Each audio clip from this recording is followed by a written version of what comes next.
আসসালামু আলাইকুম প্রিয় দশম শ্রেণীর শিক্ষার্থীরা এবং সম্মানিত অভিভাবক, বাংলাদেশ ব্যাংক বিশ্ববিদ্যালয়ের অনলাইন ক্লাস থেকে স্বাগত। প্রিয় শিক্ষার্থীরা, আজকে আমরা আবারও ষষ্ঠ অধ্যায়ের আমাদের এক্সট্রাগুলো নিয়ে একটু আলোচনা করব।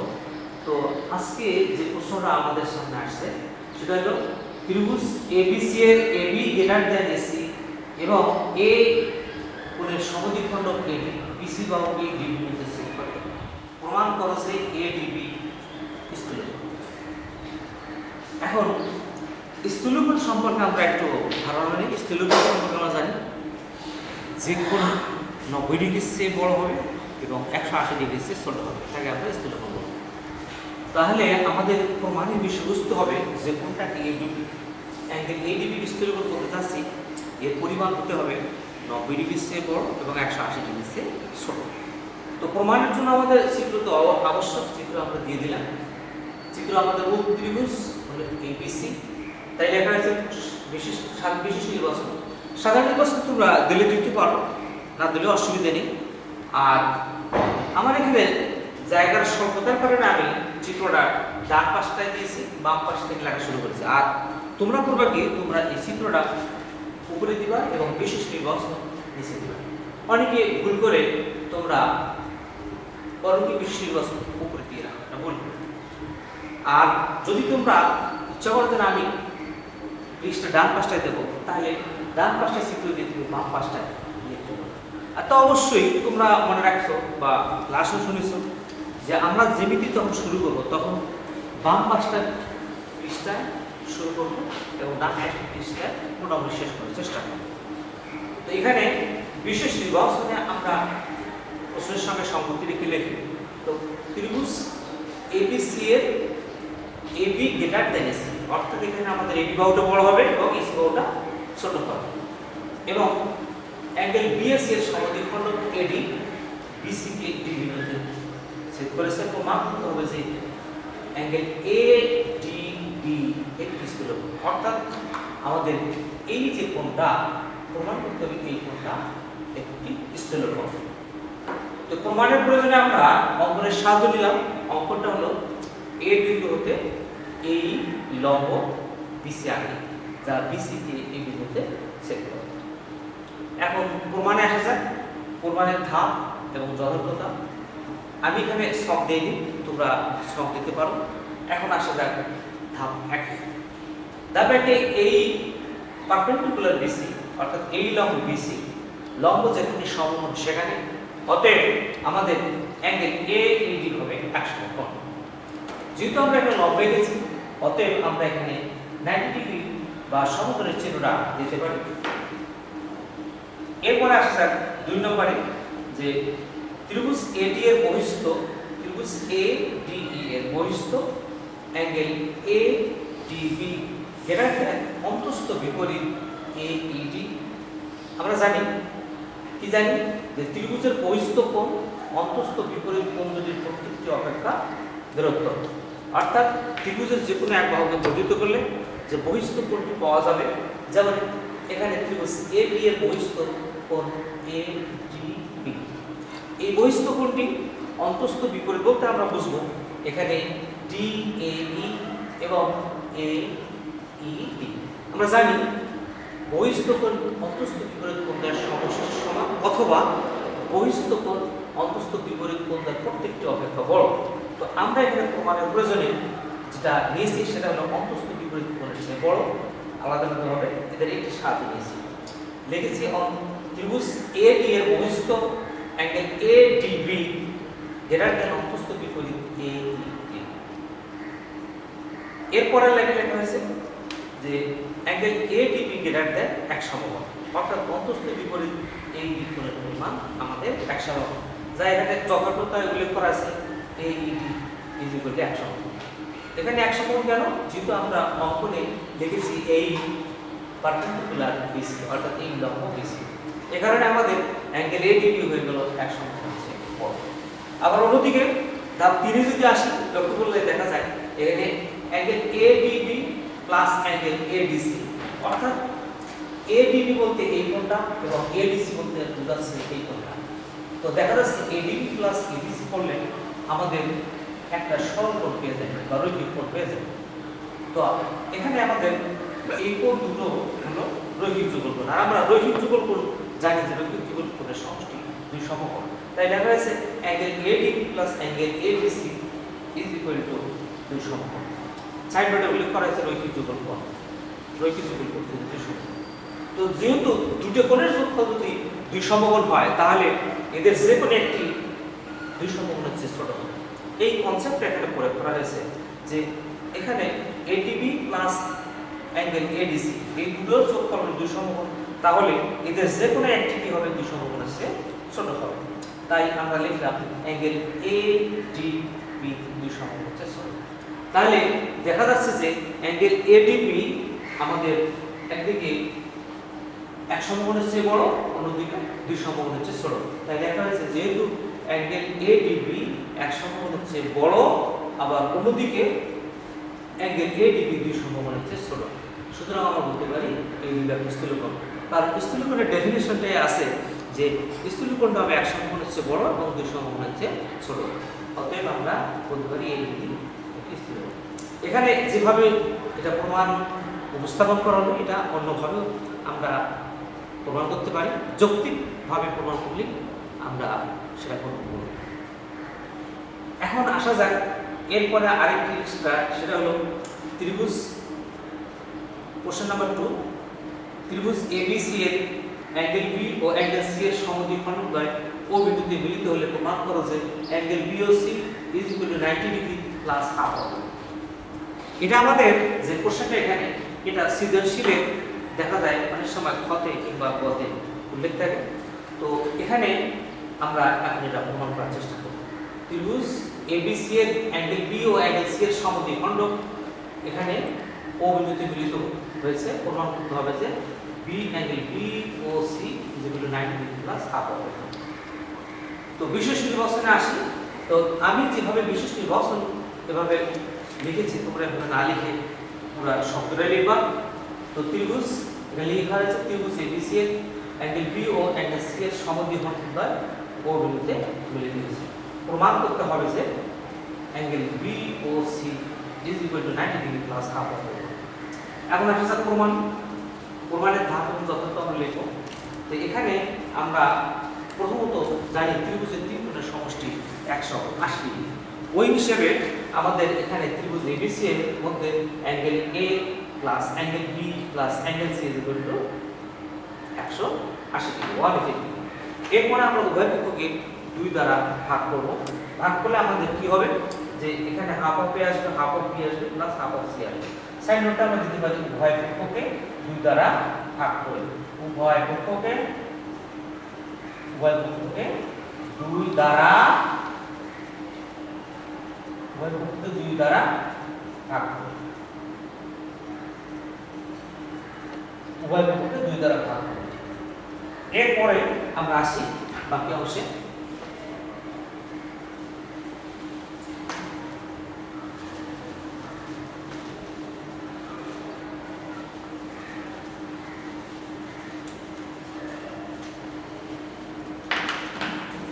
এর পরের লাইন আমরা বাম পাশটায় দেখে দিচ্ছি যে half of A plus half of B plus half of C এখানে উল্লেখ করা আছে 90 ডিগ্রি। আমাদের প্রমাণের বিষয়বস্তু হলো B O C is equal to 90 degree plus half of A. এখন আমরা যদি ত্রিভুজ বি ও সি এর মধ্যে প্রবেশ করি তাহলে দেখা যাচ্ছে আমরা ধাপ 2 যাই। ধাপ 2 এখানে আমাদের উল্লেখ করা আছে ধাপটা একটু লিখে নিই। ধাপ আর যথার্থ ধাপ, যথার্থ ধাপ, যথার্থ 2 নম্বর। এখন আমরা ত্রিভুজ বি ও সি এর প্রবেশ করলাম। ত্রিভুজ বি ও সি হতে পাই বা লেখা যায় হতে পাই কি পাই আমরা জানি ত্রিভুজের তিন কোণের সমষ্টি 180 ডিগ্রি। তো সুতরাং angle B O C plus angle O B C plus angle O C B is equal to 180 degree. এখন আমাদের এখানে আর নতুন করে লেখার দরকার নাই, যেহেতু আমরা আগেই উল্লেখ করেছি যে ত্রিভুজ এবিসি এ তিন কোণের সমষ্টি 180 ডিগ্রি এবং সেখানে যথার্থতা আমরা উল্লেখ করেছি, অতএব আর এখানে আর নতুন করে উল্লেখ করার দরকার নাই। এখন আমরা আবার খেয়াল করি, যেহেতু আমাদের প্রমাণের বাম পাশটায় বিএসসি কোণ কাটতে হবে, এই জন্য আমরা বিএসসি কোণটা লিখে দেই। বিএসসি কোণ লিখে দিলাম। এরপরে অ্যাঙ্গেল ওবিসি, অ্যাঙ্গেল ওবিসি বলতে বোঝায় এখানে আমাদের বি কোণের অর্ধেক, অর্থাৎ হাফ অফ বি কোণ, হাফ অফ বি। এরপরে ওসিবি বলতে আমরা বুঝি যে half of C, half of C, আর ডান পাশটায় 180 ডিগ্রি। এখন তোমরা এখানে সাইড দিয়ে দিবা যথাযথতায়, তা হলো যে আমি হাফ অফ বি এবং অর্থাৎ অ্যাঙ্গেল ওবিসি পর্যন্ত হাফ অফ বি লিখলাম, অ্যাঙ্গেল ওসিবি পর্যন্ত হাফ অফ সি লিখলাম। কেন লিখলাম? আমাদের সাইড নোট দিলে ভালো হবে। যেহেতু বিও ও সিও, যেহেতু বিও ও সিও যথাক্রমে অ্যাঙ্গেল বি ও অ্যাঙ্গেল সি এর সমদ্বিখণ্ড,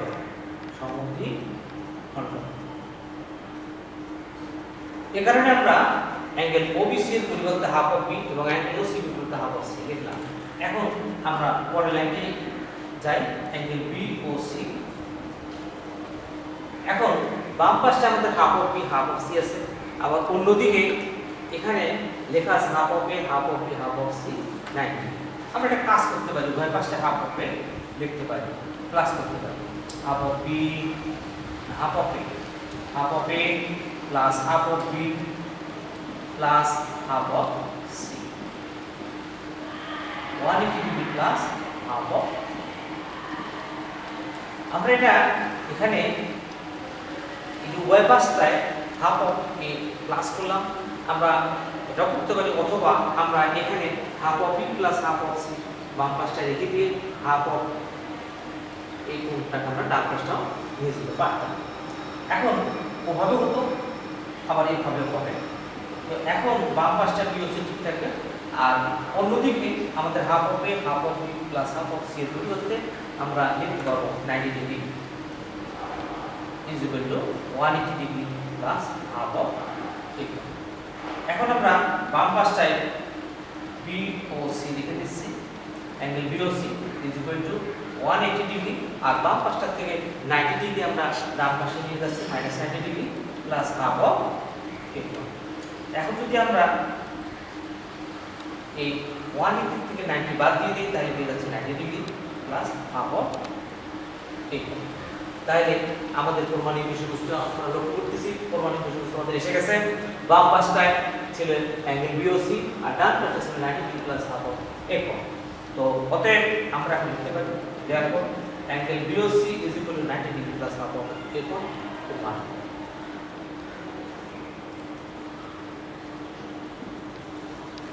প্রিয় শিক্ষার্থীরা, এবারে আমরা তোমাদের ষষ্ঠ অধ্যায়ের অর্থাৎ 6 অনুশীলনীর উদাহরণ 15 নম্বরটা একটু আলোচনা করছি।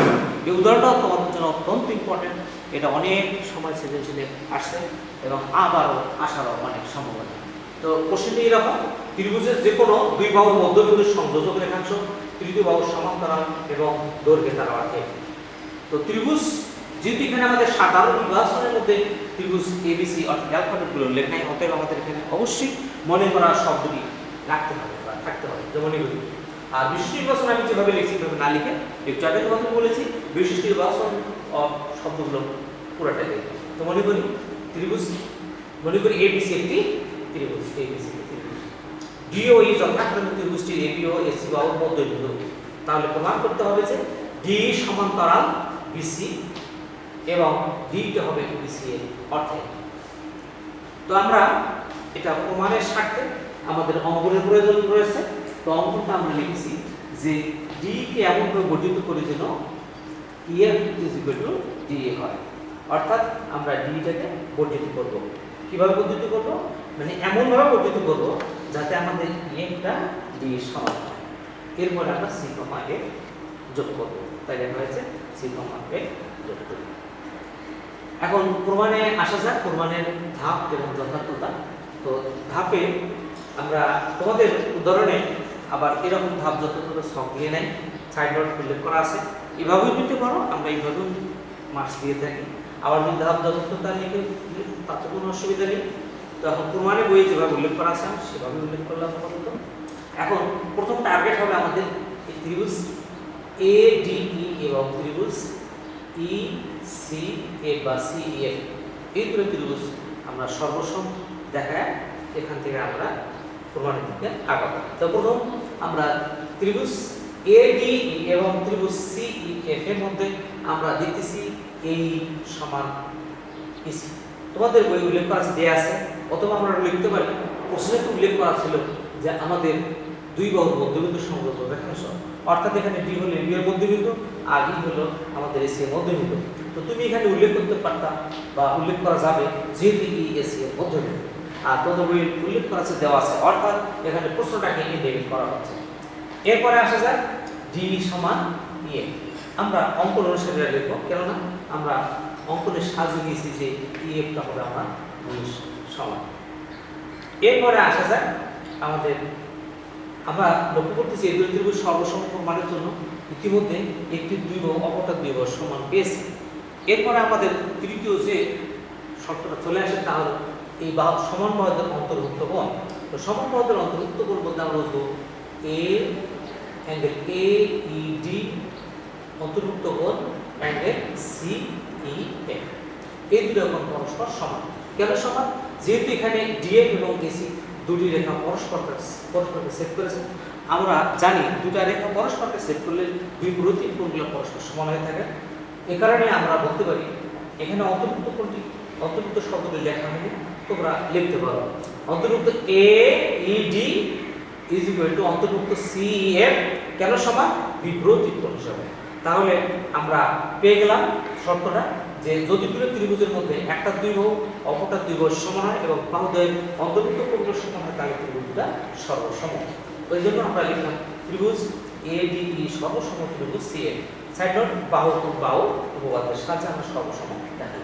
যখন দুটো ত্রিভুজ সর্বসম হয়ে যায় তখন তার সবকিছু সমান হয়ে যায়, অর্থাৎ একটা ত্রিভুজের 6টা অঙ্গ বা অংশ অর্থাৎ 6টা অঙ্গ বা অংশ সমান হয়। আমরা তো 3টা অংশের সাহায্যে যদি সর্বসম প্রমাণ করলাম তাহলে আমাদের বাকি আরো 3টা রয়ে গেল। প্রমাণের প্রয়োজনে আমরা নিলাম কি যে অ্যাঙ্গেল এ ডি ই কোণ, অ্যাঙ্গেল এ ডি ই কোণ সমান অ্যাঙ্গেল ই এফ সি কোণ, অর্থাৎ এই কোণ সমান এই কোণ। এবং আমরা এও করতে পারি angle D A E is equal to angle P C F, অর্থাৎ এখানে এই এ কোণ এবং এই সি কোণ, অর্থাৎ এই কোণটা এবং এই কোণটা পরস্পর সমান। লক্ষ্য করলে দেখা যায় যে এই কোণ দুটো এসি রেখার বিপরীত পার্শ্বে অবস্থিত। একদিকে এসি রেখার বিপরীত পার্শ্বে অবস্থিত, আবার অন্যদিকে তারা পরস্পর সমান। অতএব আমরা এখান থেকে সিদ্ধান্ত নিতে পারি যে এডি সমান্তরাল সি। এডি রেখাটি যেহেতু আমাদের এবি রেখাংশে অবস্থিত, অতএব আমরা এও বলতে পারি যে এবি সমান্তরাল সি। তাই এখানে লেখা হয়েছে যে এবি সমান্তরাল সি, এবি সমান্তরাল সি। আবার অন্যদিকে আমরা এও বলতে পারি এবি সমান্তরাল সি, বা এটা বলা যায় বিডি সমান্তরাল সি। এখন অন্যদিকে আরেকটা আমরা সার সমস্যাটা কি, সেটা হলো আমরা এটাও করতে পারি এবি সমান্তরাল সি এর লিখতে পারি এবং এবি সমান সি। আবার যেহেতু ডিটা এবি এর মধ্যবিন্দু, এর জন্য আমরা বলতে পারি BD is equal to AB সমান সি। অর্থাৎ কি দাঁড়ালো এখন? আমরা বলতে পারি বিডি সমান সি এবং বিডি সমান্তরাল সি। এখন যদি আমরা লক্ষ্য করি এখানে চতুর্ভুজ বিডি এফসি এর মধ্যে দেখা যাচ্ছে বিডি এবং এফসি সমান এবং সমান্তরাল। আমরা জানি যদি কোনো চতুর্ভুজের দুটো বিপরীত বাহু সমান এবং সমান্তরাল হয় তাহলে বাকি দুটো বাহু সমান এবং সমান্তরাল হয়ে থাকে। তাহলে যেহেতু আমাদের এখানে বিডি এবং এফসি সমান এবং সমান্তরাল, তাহলে আমরা এটাকে একটা সামান্তরিক বলি বা বলা যাবে। কেননা সামান্তরিকে আমরা বিপরীত বাহুগুলো সমান এবং সমান্তরাল জানি। এও জানি যে যদি কোনো চতুর্ভুজের দুটি বিপরীত বাহু সমান সমান্তরাল হয় তো বাকি দুটো সমান সমান্তরাল হয়ে থাকবে, তাহলে সামান্তরিক বৈশিষ্ট্য চলে আসে। অতএব আমরা পেয়ে গেলাম বিডিএফসি একটি সামান্তরিক। সুতরাং আমরা বলতে পারি ডিএফ সমান্তরাল বিসি এবং বিডি সমান্তরাল অর্থাৎ ডিএফ সমান বিসি। অর্থাৎ এখানে আমরা পেয়ে গেলাম ডিএফ সমান্তরাল বিসি এবং আমরা এও লিখতে পারি এবং ডিএফ সমান এসি। আমরা এখানে আরেকটু কাজ করে নেই, সেটা লিখি আমাদের ডিএফ বলতে পুরোটা বোঝায়, বা আমরা এখানে আরেকটু কাজ করে রাখতে পারি, বা এখানে আমরা বলতে পারি ডি সমান্তরাল, আমরা বলতে পারি এই ডি সমান্তরাল ডিসি।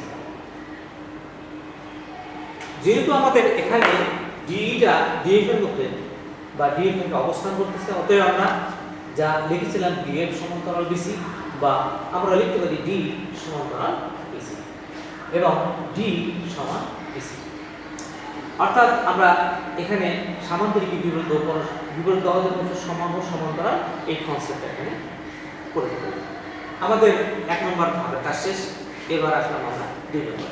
2 নম্বরে যেটা আমরা কাজ করেছি সেটা হলো 1 নম্বর শেষ অংশটা লিখলাম।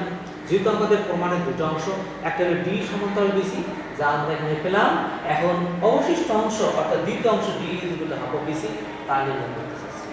আবার তাই লেখা হলো যে ডি এফ সমান্তরাল ডিসি। আর ডি এফ এর তো দুটো অংশ, একটা হলো ডি আর একটা হলো এ, তাই লেখা হলো ডি প্লাস এ, আর ডান পাশে ডিসি ঠিক থাকলো। আবার অঙ্কনে আমরা এমনভাবে নিয়েছিলাম যে ই এফ যা অর্থাৎ ডি যা ই এফ তা, তাই আমরা এফ এর পরিবর্তে লিখলাম ডি, তো বাম পাশে পেয়ে গেলাম ডি প্লাস ডি অর্থাৎ 2ডি, আর ডান পাশে ডিসি। এখন বাম পাশে যদি ডি রেখে দিই তাহলে ডি এর সব যে 2 ছিল তা ডান পাশে ডিভাইডেড হয়ে যাবে।